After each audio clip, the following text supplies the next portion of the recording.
The rumble of diesel engines shattered the morning silence like thunder before a storm. Reverend Marcus Williams felt the vibration through the wooden floor of Bethel Baptist Church as he stood at the pulpit, his weathered hands gripping the edges of the mahogany lectern his grandfather had carved 70 years ago. The congregation of 200 souls, dressed in their Sunday finest, turned their heads toward the stained glass windows where shadows of massive machinery blocked out the golden October light.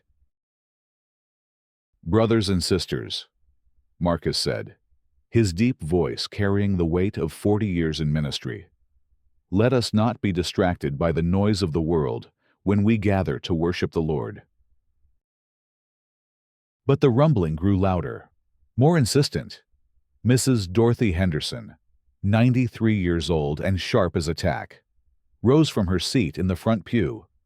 Her voice, thin but determined, cut through the sanctuary. "Reverend Williams, those aren't delivery trucks. Those are bulldozers." The massive oak doors of the church burst open with a crash that echoed through the vaulted ceiling. Sunlight streamed in, backlit by the silhouettes of three figures in crisp uniforms.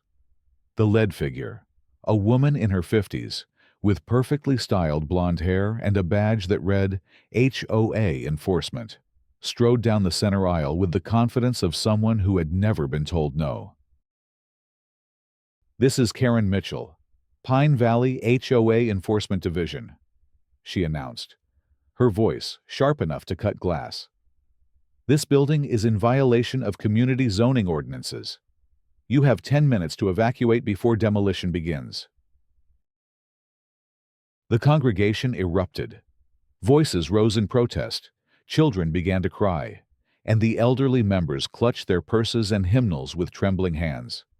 Marcus stepped down from the pulpit, his 6-foot frame moving with the deliberate grace of a man who had faced down storms before. "Ma'am, I'm Reverend Williams. This is our Sunday service, and this church has been here since 1953. We have every right to be here." Karen's lips curled into a smile that held no warmth. "Rights. This structure was built without proper permits. The Pine Valley Homeowners Association has conducted a thorough review, and we've determined that this building violates multiple zoning codes. Section 12.3 of the Community Charter clearly states that all structures must comply with current architectural standards." Deacon James Washington, a man who had served in Vietnam and worked construction for 30 years, stood up in the back pew. "You can't tear down a church during service. This is America, lady. We have laws about religious freedom." "Federal law requires proper permits," Karen shot back. "This building is a safety hazard. The foundation is substandard. The electrical system is outdated, and the structure doesn't meet modern building codes. We're protecting the community." Marcus felt his heart pounding, but his voice remained steady. "Mrs. Mitchell, if there are permit issues, we can address them through proper channels. But this is neither the time nor the place for such discussions. We're in the middle of worship." The sound of machinery grew deafening. Through the windows, the congregation could see yellow bulldozers positioning themselves around the perimeter of the building. The operators sat in their cabs, engines idling, waiting for the signal. "You have 7 minutes," Karen said, checking her watch. "My team has been authorized by the HOA board to proceed with immediate demolition. This is not a negotiation." Aisha Williams, the Reverend's daughter and a civil rights attorney, pushed through the crowd. She had driven down from Atlanta for the annual fundraiser, never imagining she would need to defend her childhood church from destruction. "I'm an attorney," she announced, her voice carrying the authority of someone who had argued cases before federal judges. "You cannot demolish a religious structure without proper notice and due process. This is a violation of the Religious Land Use and Institutionalized Persons Act." Karen's expression hardened. The law is the law, counselor. This building is a danger to public safety.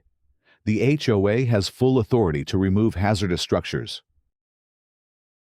Show me the documentation, Aisha demanded. Show me the safety inspection reports, the legal notices, the court orders. You can't just roll up with bulldozers and tear down a church because you feel like it. For a moment, Karen's confidence wavered. She fumbled with a folder, pulling out a stack of papers that looked hastily prepared. Here's your documentation. Everything is in order. Aisha snatched the papers and began reading rapidly. Her frown deepened with each page. This is garbage.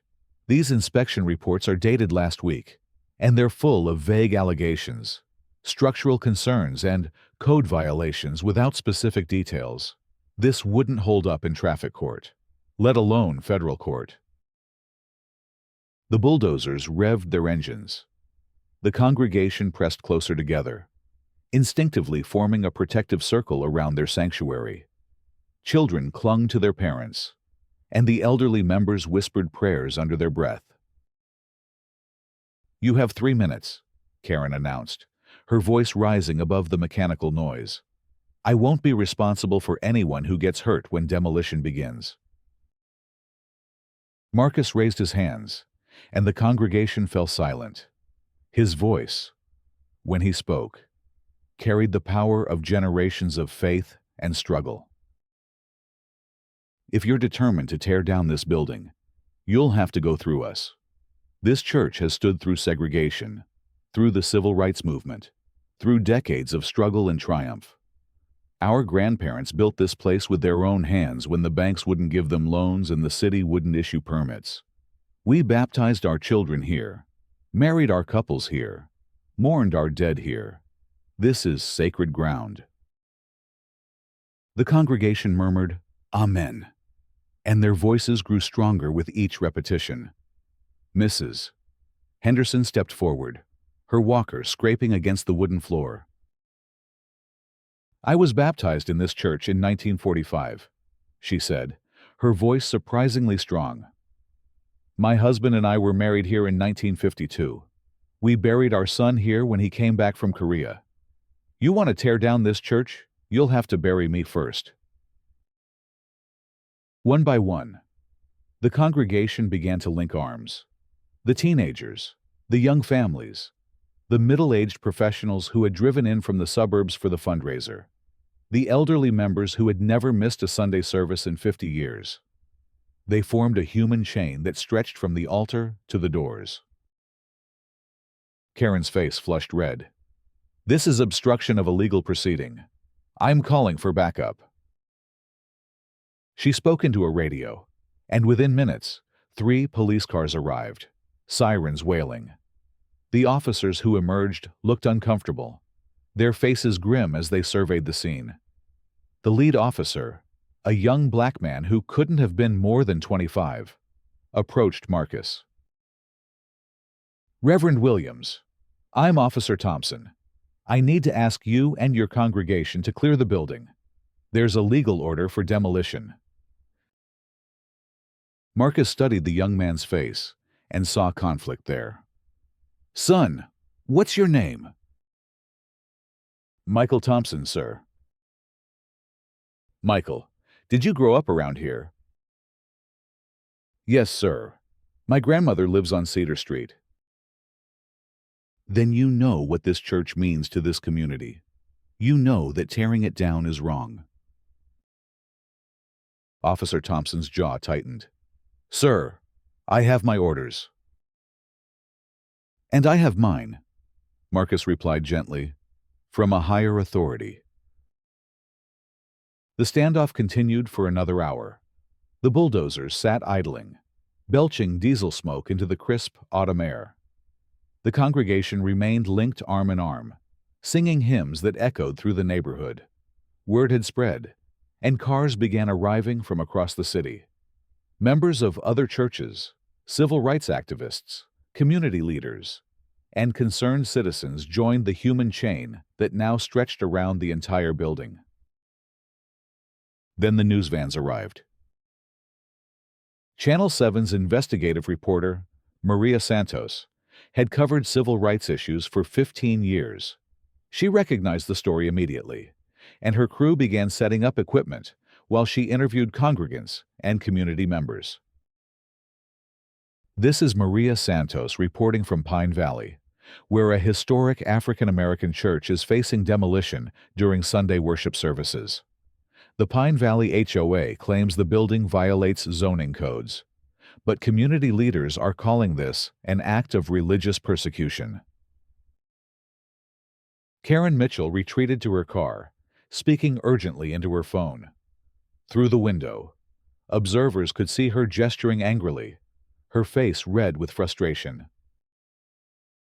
As the afternoon wore on, the crowd grew larger. Food trucks arrived, set up by local businesses owned by church members. Volunteers distributed water bottles and folding chairs for the elderly protesters. The church's annual fundraiser had transformed into a community rally. Aisha Williams worked her phone, calling every contact she had in the legal community, civil rights organizations, religious freedom advocates, and media outlets across the region began picking up the story.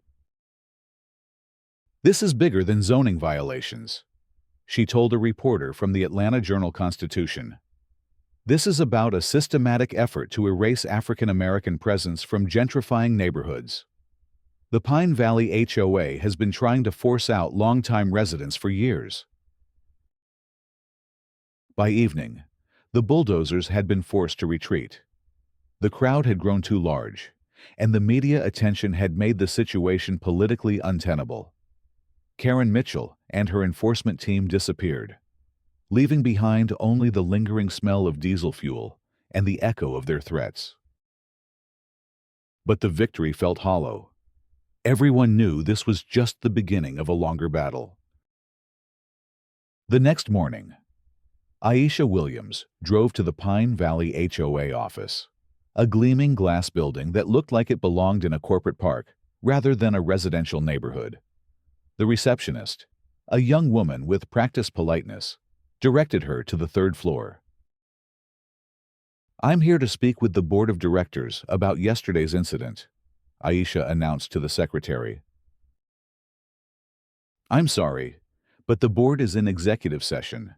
They're not available for unscheduled meetings." Aisha smiled. "Then I'll wait." She settled into a chair in the waiting area and began making phone calls. Her voice, deliberately loud enough to be heard throughout the office, carried the weight of legal authority.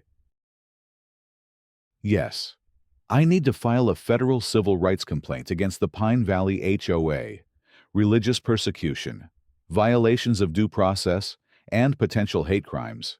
Yes, I'll hold." Within 20 minutes, a flustered middle-aged man emerged from the boardroom. "Mrs. Williams, I'm Brad Morrison, HOA Board President. Perhaps we could discuss this matter privately."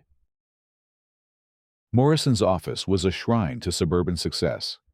Golf trophies lined the shelves, and framed photos showed him shaking hands with local politicians and business leaders. He was exactly what Aisha had expected, a man who had never faced real adversity and couldn't understand why anyone would oppose his authority. "Mr. Morrison, yesterday, your enforcement team attempted to demolish a church during worship services. That's not just illegal. It's morally reprehensible." Morrison's face reddened. "That building is a safety hazard. The foundation is crumbling. The electrical system is dangerous.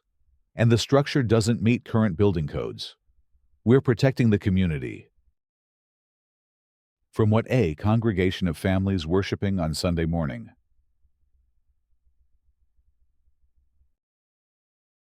From property values declining because of substandard structures, the Pine Valley community has standards.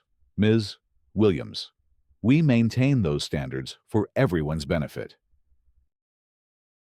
Aisha leaned forward. "Let me be clear, Mr. Morrison. If you make another move against that church, I will file federal lawsuits that will tie up your organization for years. I will demand discovery of all your communications, all your financial records, all your internal discussions about this matter, and I will make sure every major media outlet in the country knows about your attempt to bulldoze a historic black church. Morrison's composure cracked. You people always play the race card. This isn't about race. This is about maintaining community standards.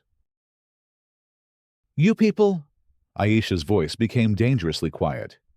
Did you just say, you people? Morrison realized his mistake immediately. I didn't mean... That's not what I intended. Oh, but it is exactly what you intended. And now I know exactly what kind of person I'm dealing with. Aisha stood up, her briefcase in hand. Good day, Mr. Morrison. I'll see you in federal court. The legal battle escalated quickly. Aisha filed injunctions to prevent any further demolition attempts, while the HOA hired expensive lawyers to defend their actions. The media coverage intensified, with national news outlets picking up the story of the church that stood up to gentrification. But the real breakthrough came from an unexpected source. Tommy Rodriguez was a 22-year-old college student who worked part-time in the HOA office, filing papers and running errands. He had witnessed the planning meetings for the church demolition, and what he had heard made him sick to his stomach. 3 weeks after the confrontation, Tommy contacted Aisha Williams through an encrypted messaging app. I have recordings, he typed. You need to hear what they really said about your church. They met at a coffee shop in downtown Atlanta, far from Pine Valley's prying eyes. Tommy was nervous, his hands shaking as he slid a small digital recorder across the table. I started recording meetings after I heard them talking about cleaning up the neighborhood, he explained. They didn't know I was still in the office. This is from the meeting where they planned the demolition. Aisha plugged earphones into the recorder and listened. What she heard made her blood run cold. Karen Mitchell's voice was clear and unmistakable. The church is the heart of their community. Take out the church, and they'll have no reason to stay. We can buy up their properties for half of market value and turn this into a proper neighborhood. Brad Morrison's voice responded, but what about the legal issues? Churches have strong protections. Not if we claim safety violations. We control the inspection process. We can find violations anywhere we want to find them. A third voice, belonging to HOA board member Sandra Walsh, added, my husband's construction company can have those bulldozers there Sunday morning. During service, maximum psychological impact. They won't know what hit them. Karen's laugh was sharp and cruel. Perfect. Once we tear down their little church, the rest of them will get the message and move somewhere more appropriate. Aisha closed her eyes, feeling sick. Tommy, do you understand what you've given me? Evidence of a hate crime. Evidence of a federal hate crime. A conspiracy to violate civil rights under color of law. These recordings could send people to prison. Tommy nodded grimly. Good. What they did was wrong. My grandmother lives in that neighborhood. She's been there for 40 years. And she loves that church. They come to her house every time she's sick, bring her food, help with her medicines. Those people are family. Aisha immediately contacted the FBI's Civil Rights Division. Within days, federal agents were conducting interviews and serving subpoenas. The investigation expanded as agents discovered financial records showing the HOA had been systematically targeting minority homeowners with excessive fines and frivolous violations. The community rallied around the church with renewed energy. Sunday services moved to the parking lot, with volunteers setting up chairs and a portable sound system. The congregation grew as people from across the city came to show support. Local businesses donated food and supplies. Musicians volunteered to play, and visiting ministers from other denominations offered to preach. Meanwhile, the legal pressure on the HOA intensified.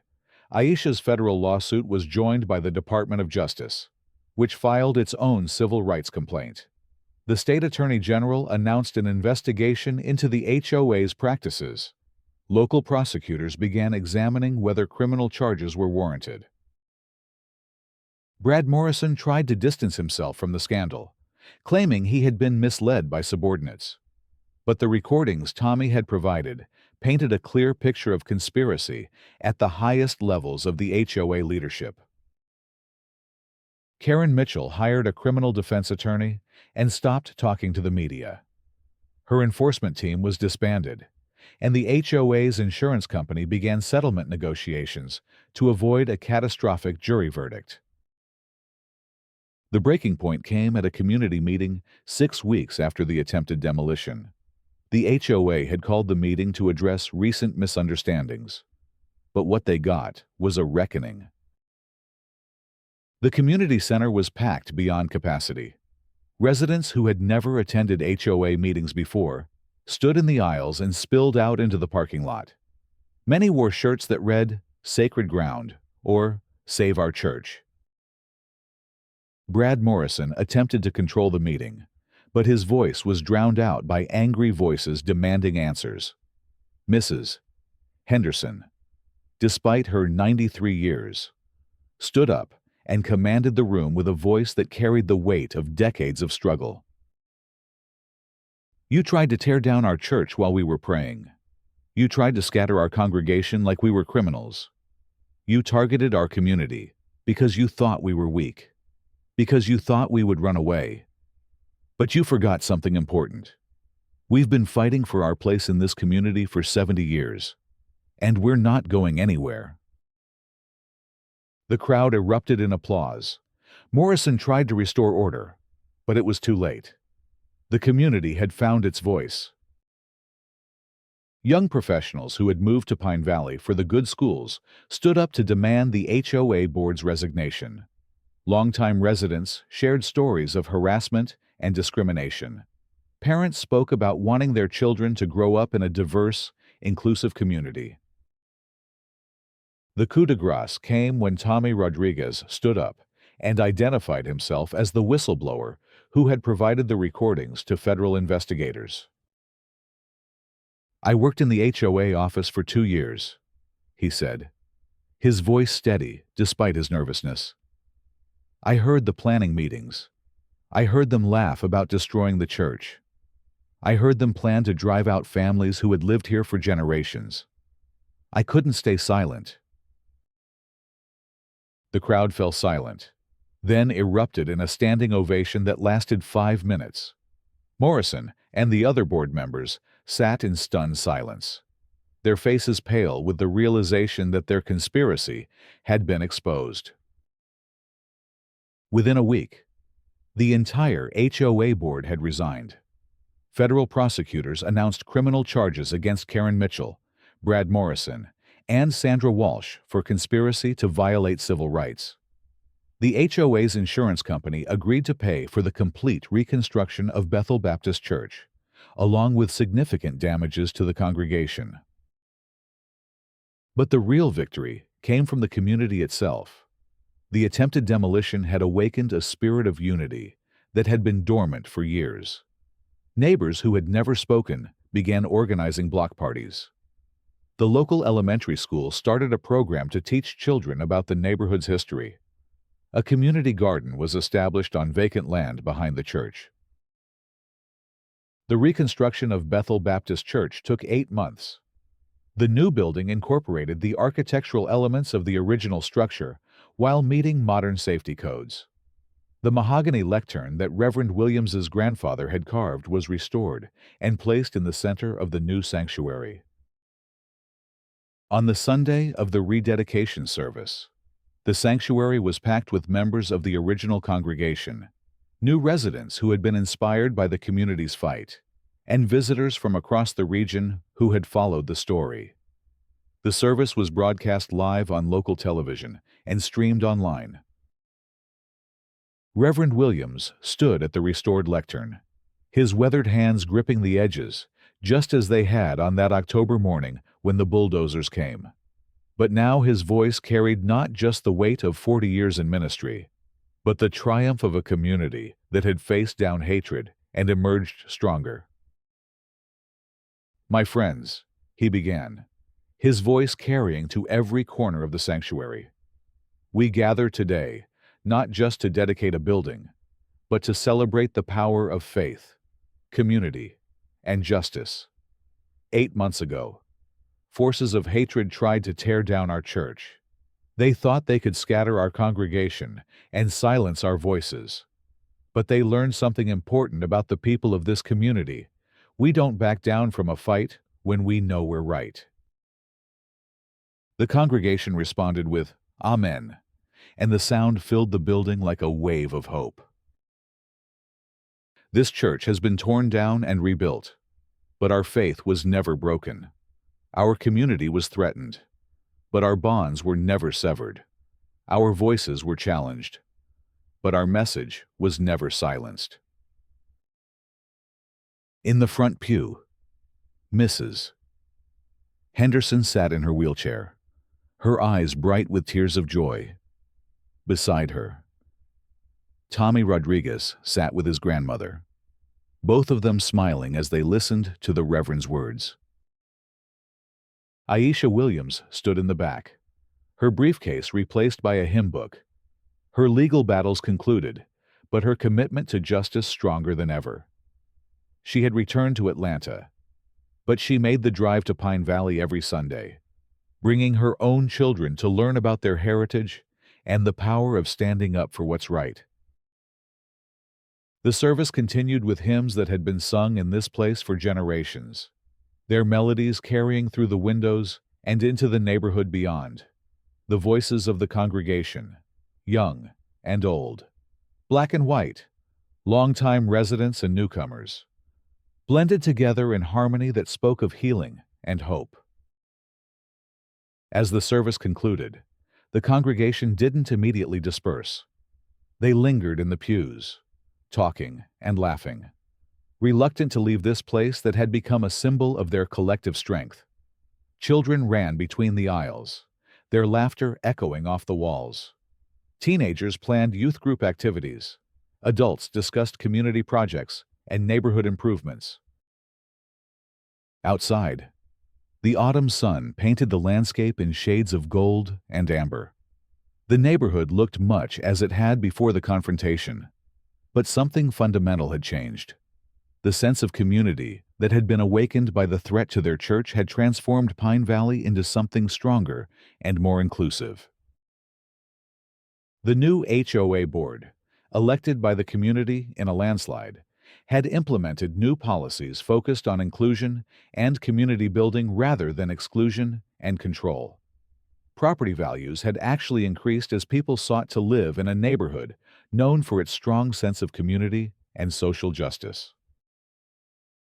Karen Mitchell, Brad Morrison, and Sandra Walsh had been sentenced to federal prison terms ranging from 2 to 5 years. Their convictions sent a clear message that attacks on religious freedom and civil rights would be prosecuted to the full extent of the law. But perhaps the most important victory was measured not in legal precedents or prison sentences, but in the laughter of children playing in the church playground, the voices of neighbors greeting each other on the street, and the sight of a community that had faced down hatred and emerged more united than ever. As the sun set on that dedication Sunday, Reverend Williams stood in the doorway of the rebuilt church, watching his congregation scatter to their homes throughout the neighborhood. The building behind him was new, but the spirit it housed was eternal. The walls were stronger, the foundation was deeper, and the community it served was more united than ever. Mrs. Henderson's great-granddaughter, a precocious 8-year-old named Destiny, tugged on the Reverend's sleeve. "Reverend Williams, will the bad people try to tear down our church again?" Marcus knelt down to meet her eyes, his face serious but gentle. Destiny. There will always be people who try to tear down what others have built. But you know what I learned from all this? What? I learned that a church isn't just a building. It's the people inside it. And as long as we stand together, support each other, and fight for what's right, our church will never be torn down. Not really. Not where it matters. Destiny nodded solemnly, then broke into a grin. Plus, we have lawyers now. Marcus laughed, a sound that carried across the neighborhood and seemed to bless everything it touched. Yes, child, we have lawyers now, and we have each other, and that's more powerful than any bulldozer. As the last car pulled away from the church parking lot, the lights inside the sanctuary dimmed, but didn't go out completely. A soft glow emanated from the stained glass windows, casting colorful patterns on the sidewalk below. The building stood as a testament to the power of faith, community, and justice, its walls strong enough to withstand any storm.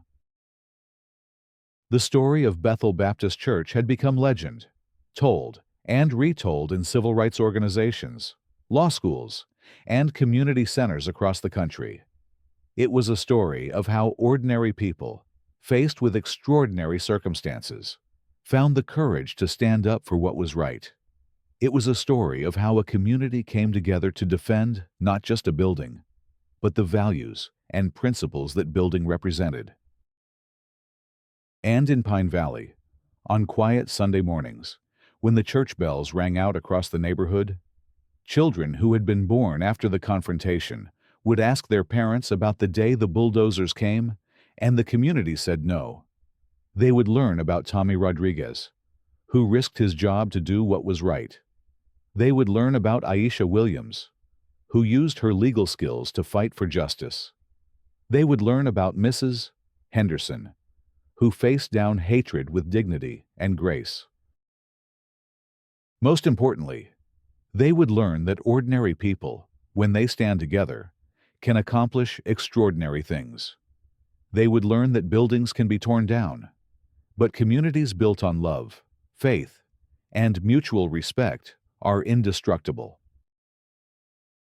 The rebuilt Bethel Baptist Church stood as more than a place of worship. It was a monument to the principle that in America, justice may be delayed, but it will not be denied. It was a beacon of hope for communities everywhere facing displacement and discrimination. And it was a reminder that sacred ground is not just about the soil beneath our feet, but about the values we choose to defend and the communities we choose to build. As the years passed, the story of the church that wouldn't be silenced continued to inspire new generations of activists, lawyers, and community leaders. The rebuilt sanctuary hosted not just Sunday services, but civil rights meetings, voter registration drives, and community organizing sessions. It became a pilgrimage site for those seeking to understand how ordinary people can achieve extraordinary justice. And on quiet weekday mornings, when the sanctuary was empty, except for the janitor sweeping the floors and the secretary answering phones, the spirit of that October Sunday, when the bulldozers came, could still be felt in the air. It was the spirit of a community that had faced its darkest hour and emerged stronger, more united, and more committed to justice than ever before. The bulldozers had come to tear down a church.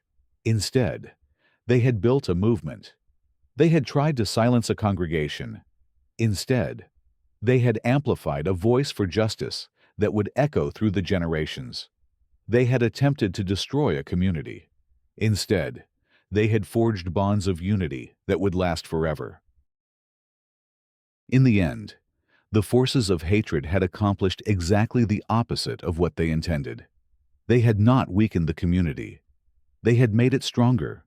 They had not silenced the church. They had given it a platform to speak truth to power.